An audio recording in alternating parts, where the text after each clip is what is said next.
आज हम अपनी इस वीडियो में बिजनेस स्टडीज के चैप्टर नंबर 3 बिजनेस एनवायरनमेंट के टॉपिक पॉलिटिकल डायमेंशन को डीप में डिस्कस करने वाले हैं। अब जैसे कि आपको नेम से मालूम चल रहा है पॉलिटिकल डायमेंशन, तो ये जो डायमेंशन है इसको आइडेंटिफाई करना बहुत ज़्यादा ईजी है। अगर ये वाला टॉपिक बोर्ड एग्जाम के केस स्टडीज क्वेश्चन में आ गया तो इसको आइडेंटिफाई करना 1 मिनट का काम है। तो जैसे कि आपको नेम से पता चला है पॉलिटिकल, तो पॉलिटिकल जैसी वर्ड आता है तो ये गवर्नमेंट को रिफ्लेक्ट करता है। तो जहां पर भी आपको गवर्नमेंट वर्ड मिले वहां पर कहीं ना कहीं पॉलिटिकल एनवायरनमेंट की बात चल रही होती है। तो हम कैसे डिस्कस करेंगे? तो पॉलिटिकल एनवायरनमेंट के लिए मैं आपको 3 वर्ड्स बता देता हूं जिसको आप देखकर केस स्टडीज में इजीली आइडेंटिफाई कर सकते हैं कि ये पॉलिटिकल डायमेंशन का पार्ट होगा या नहीं होगा। इसमें पहला है stability of the government. Stability of the government इस बात को इंडिकेट करती है कि जिस कंट्री में गवर्नमेंट स्टेबल रहती है वहां पर बिजनेस का ग्रोथ सबसे ज़्यादा होता है, वहां पर बिजनेस को ग्रो करने में ज़्यादा प्रॉब्लम नहीं होती है।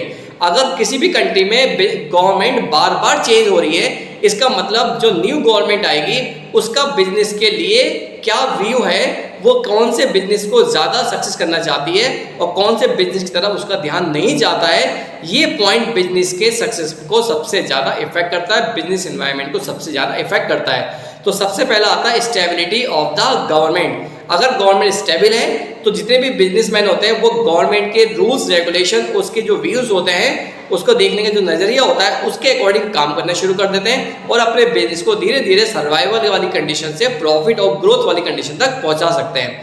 लेकिन अगर गवर्नमेंट बार बार चेंज होती रहेगी तो न्यू गवर्नमेंट आना, न्यू रूल्स फॉलो करना, कभी जीएसटी लग रहा है, कभी वैट लग रहा है, कभी कौन सा टैक्स लग जाएगा, कभी कौन सा टैक्स लग जाएगा, तो बहुत ज़्यादा मुश्किल होता है बिजनेस को स्टेबल करना। तो सबसे पहला होता है स्टेबिलिटी ऑफ गवर्नमेंट, हमारे पॉलिटिकल एनवायरनमेंट का पहला पार्ट हो गया। अब हम बात करते हैं सेकंड, ये आपके स्क्रीन पर भी शो हो चुका होगा, peace in the country. Peace in the country इस बात को इंडिकेट करता है कि अगर आपकी कंट्री में शांति चल रही है, कोई लड़ाई झगड़े नहीं चल रहे, कोई वॉर नहीं चल रही है, तो इसका मतलब आपका बिजनेस ईजिली ग्रो कर जाएगा। लेकिन अगर आपकी कंट्री में वॉर चल रहा है, जैसे कि आजकल यूक्रेन में और फाइट चल रही है, वॉर चल रहा है, तो यूक्रेन अगर चाहे भी सही तब भी वहाँ पर वो अपने बिजनेस को डेवलप नहीं कर सकता, क्योंकि इस टाइम वहाँ की गवर्नमेंट ने अपना फुल फोकस जो है वो वॉर की तरफ लगा रखा है। और वहाँ के जो बिजनेसमैन है, वहाँ के जो लोग हैं, वहाँ के जो पीपल है, उन्होंने अपना सारा पैसा, अपने कैपिटल जो है वो गवर्नमेंट को दे दी ताकि वो वॉर में लगा सके। तो सेम किसी भी कंट्री में जो बिजनेस एनवायरनमेंट होता है वो सबसे ज़्यादा इफेक्ट हो सकता है पॉलिटिकल डायमेंशन से। और पॉलिटिकल डायमेंशन इस बात को रिफ्लेक्ट करता है कि अगर आपकी कंट्री में पीस है, शांति है, तो ठीक है, और पीस होना तो सबसे अच्छी बात है। अगर आपके शहर में, आपकी कंट्री में, आपके घर में भी शांति है, पीस है, तो आपका जो बिजनेस है वो इजीली डेवलप हो जाएगा। लेकिन अगर आपकी कंट्री में वॉर चल रहा है और आपस में अगर वॉर नहीं भी हो, अदर कंट्री में अगर सिविल वॉर भी चल रहा है, तब भी आपका बिजनेस कहीं ना कहीं इफेक्ट होता रहेगा। अब हम बात करते हैं पॉइंट नंबर 3 की, attitudes of the elected government. Attitude of the elected government इस बात को बताता है कि आप जो बिजनेस कर रहे हैं क्या वो बिजनेस गवर्नमेंट के पॉइंट ऑफ व्यू से इंपॉर्टेंट है भी या नहीं है ना। जैसे मान लिया कुछ गवर्नमेंट आती है जो ये बोलती है कि आयरन के बिजनेस को डेवलप करो, तो वो आयरन के जो बिजनेसमैन होते हैं उनको सब्सिडी दे देती है। कुछ जो गवर्नमेंट आती है वो वुड के बिजनेस को ज़्यादा सक्सेस करना चाहती है, कुछ केमिकल्स के बिजनेस की तरफ ज़्यादा ध्यान देती है ना।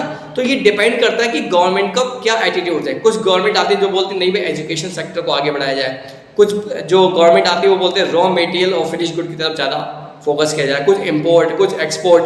तो कहने का सेंस ये है कि गवर्नमेंट का एटीट्यूड क्या है, क्या गवर्नमेंट आपके बिजनेस को लेकर अवेयर है या नहीं है, मतलब वो आपके बिजनेस को सपोर्ट करेगी नहीं करेगी, वो आपके बिजनेस को सब्सिडी देगी नहीं देगी, इस बात का भी बिजनेस एनवायरनमेंट पे सबसे ज़्यादा इफेक्ट करता है।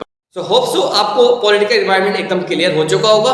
तो 3 वर्ड्स आप याद कर लें। सबसे पहला हो गया stability of the government, second हो गया पीस इन द कंट्री, और नंबर 3 हो गया government attitudes towards the business.